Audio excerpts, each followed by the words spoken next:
गुरुवार को गूगल पर पेटीएम शेयर प्राइस ट्रेंड कर रहा था। अपनी एक्सीलेंट परफॉर्मेंस के लिए नहीं, बल्कि शेयर में आई तेज गिरावट की वजह से। शुरुआती कारोबार में पेटीएम की पेरेंट कंपनी 197 कम्युनिकेशन का स्टॉक 10% तक टूटकर 864 रुपए 20 पैसे पर पहुंच गया। कंपनी के शेयरों में ये गिरावट फाइनेंस मिनिस्ट्री की तरफ से आए एक बयान की वजह से आई। दरअसल फाइनेंस मिनिस्ट्री की ओर से यूपीआई ट्रांजैक्शन पर एमडीआर लगाने के बारे में सफाई दी गई। सरकार ने साफ शब्दों में कहा कि यूपीआई ट्रांजैक्शन पर कोई एमडीआर यानी कि मर्चेंट डिस्काउंट रेट नहीं वसूला जाएगा। मीडिया रिपोर्ट्स में दावा किया गया था कि सरकार बैंकों और पेमेंट सॉल्यूशन प्रोवाइडर्स को सपोर्ट करने के लिए 3,000 रुपए और उससे ज्यादा के लेन देन पर एमडीआर लागू करने का प्लान कर रही है। इस खबर के चलते पेटीएम के शेयर्स 3 महीने के हाई 978 रुपए तक पहुंच गए थे। लेकिन सरकार ने जैसे ही इस दावे को बेबुनियाद और कोरी अफवाह बताया,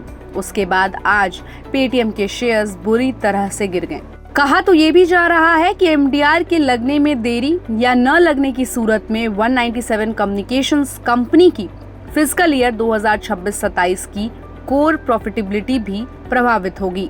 आपको बता दें कि शेयर में ये गिरावट पिछले साल फरवरी के बाद से पेटीएम स्टॉक्स में एक दिन में आई सबसे बड़ी गिरावट है। एमडीआर के बारे में बात करें तो merchant discount rate digital payments को प्रोसेस करने के बदल में मर्चेंट्स द्वारा बैंकों, पेमेंट सर्विस प्रोवाइडर्स और कार्ड नेटवर्क्स को दी जाती है। भारत में डिजिटल पेमेंट्स को बढ़ावा देने के लिए सरकार जनवरी 2020 से यूपीआई और रुपए कार्ड पेमेंट्स के लिए 0 एमडीआर पॉलिसी चला रही है, जिसका मतलब ये होता है कि व्यापारियों को डिजिटल पेमेंट्स एक्सेप्ट करने के बदले किसी भी तरह का चार्ज नहीं देना पड़ता है। लेकिन बैंक और फिनटेक कंपनियों का कहना है कि इस तरह के डिजिटल पेमेंट्स को प्रोसेस करने के लिए इंफ्रास्ट्रक्चर की जरूरत होती है और उसे मेंटेन करना भी कॉस्टली होता है, जिसकी वजह से पेमेंट काउंसिल ऑफ इंडिया ने 0 एमडीआर पॉलिसी को लेकर चिंता जताते हुए मार्च में सरकार से यूपीआई पेमेंट्स पर बड़े व्यापारियों से